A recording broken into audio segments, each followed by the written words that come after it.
जैसे हम में से सभी की यह एक चाह और मानसिकता होती है कि अपने किसी उपक्रम के माध्यम से अपनी एक आइडेंटिटी को समाज में स्थापित करें। किंतु हम अपने इस ख्वाब को अक्षरशः क्रियान्वित क्यों नहीं करवा पाते, एग्जीक्यूट क्यों नहीं हो पाता है? इसके यही इसी विषय को समझेंगे कि यह कैसे होता है कि हमारी चाह तो होती है, किंतु हम उस चाहत को पूरा नहीं कर पाते, अक्षरशः कर भी लेते हैं तो उतनी नहीं कर पाते जितना हमने सोचा होता है।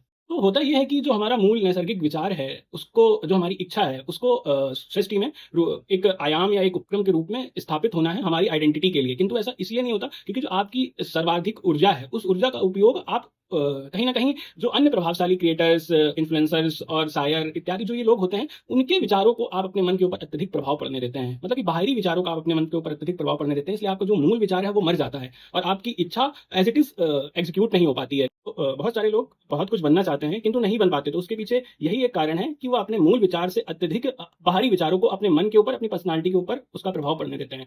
तो आपकी ऊर्जा से, आपके उस विचार से कोई अन्य प्रभावशाली व्यक्ति और प्रभावशाली हो जाता है और आपका जो स्तर है वो वहीं रहता है या तो और कम हो जाता है, या जीवन में उस विचार से आप केवल 20-30% ही ऊर्जा लेकर के अपने जीवन को बढ़ा पाते हैं और अन्य 70-80% ऊर्जा आपकी ऐसे अपव्यय होती है। आज के समय में यह कार्य सारे बहुत सारे लोग ऐसे करते हैं कि किसी का स्टोरी स्टेटस शेयर कर दिया, किसी की इंस्टा रील को शेयर कर दिया, उसको स्टेटस पे लगा दिया, अपनी परिस्थिति, अपने भावों को उसके माध्यम से व्यक्त कर रहे हैं। तो मतलब कि आप यूनिवर्स से उसको वैलिडेशन दे रहे हैं, उसको कंसीडर कर रहे हैं और स्वयं की कहीं न कहीं उपस्थिति को आप शून्य और नगण्य करते जा रहे हैं।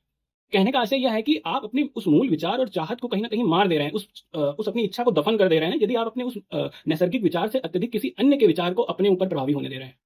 अब किसी के मन में यह भी प्रश्न आ सकता है, तो क्या हमें किसी लेखक की पुस्तकें नहीं पढ़नी चाहिए, किसी शायर की शायरी नहीं सुननी चाहिए, किसी क्रिएटर्स को देखना नहीं चाहिए? नहीं, नहीं, आप देखिए, किंतु अपना विवेक जागृत रखिए कि आप जो किसी के साथ साझा कर रहे हैं, उसमें आपका स्वयं कितना है कुछ है। इसी ब्रह्मांड, इसी सृष्टि में लोग बनते हैं, जो चाहते हैं वो करते हैं। आपके संग क्यों नहीं होता? कि आप ना अपने विचार से अत्यधिक वैलिडेशन बाह्य विचारों को देते हैं, अपनी पर्सनैलिटी, अपने मन के स्तर पर, यही एक इसका मूल कारण है।